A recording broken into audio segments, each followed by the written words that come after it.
Hello friends and welcome to the latest edition of The Boot Room, the show where we look ahead to Town's game this weekend, and it couldn't get bigger than this weekend. Town are at Burton. It is a must-win game under any definition. Town obviously struggling, Paul Lambert under pressure. My name's Mark Heath, and with me as ever is Stuart Watson to break down the game, look at the talking points, the team and offer a prediction. So without further ado, let's get into it.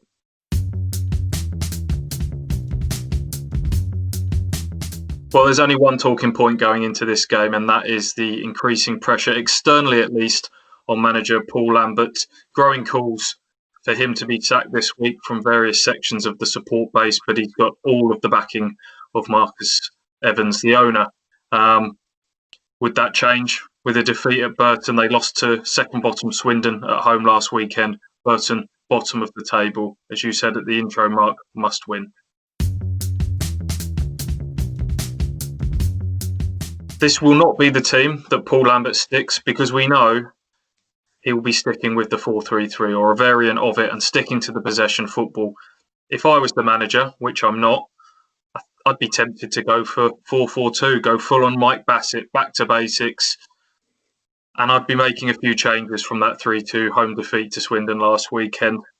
Might be tempted to change the goalkeeper, actually, get Thomas Holy back in there. I think Burton set piece threat might be something to look out for. So Holy's height, dealing with that might be something.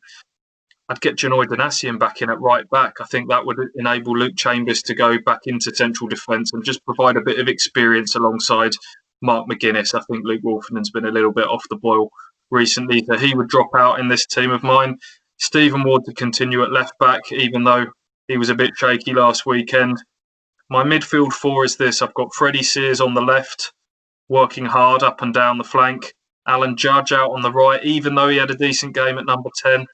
I think I'd stick him out there on this occasion with a central midfield two of Gazelle and Downs. Up front, Norwood, Jackson. It's tried and tested in the past. I think I'd be looking at that.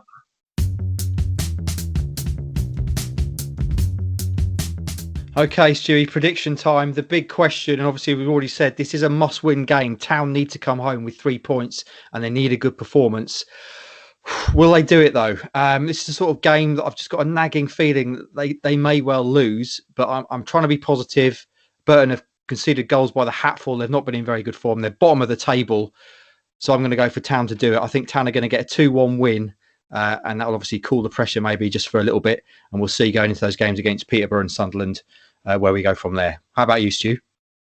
Well, this is the proverbial banana skin for Ipswich Town. Swindon, we were told, were better than their position in the table suggested. We saw that last weekend. Burton have got new manager Bounce. Since their 2-1 defeat at Portman Road prior to Christmas, they got some absolute humpings. 3-1 by Doncaster, 5-1 by Lincoln, 4-3 by Wigan and 5-1 by Oxford. Then along comes Jimmy Floyd Hasselbank back in the hot seat at Burton, and they went and beat Gillingham 1-0 last weekend. So a tough game for Ipswich. You'd think I'm setting it all up for a negative prediction, but I'm not. I still think Ipswich might find a way to pull a result out the bag this weekend. I think the returning players from injury, be it from the start or off the bench, will make a difference. I think there'll be lots of nervy moments throughout this, but my prediction is ultimately 2-1. They'll find a way.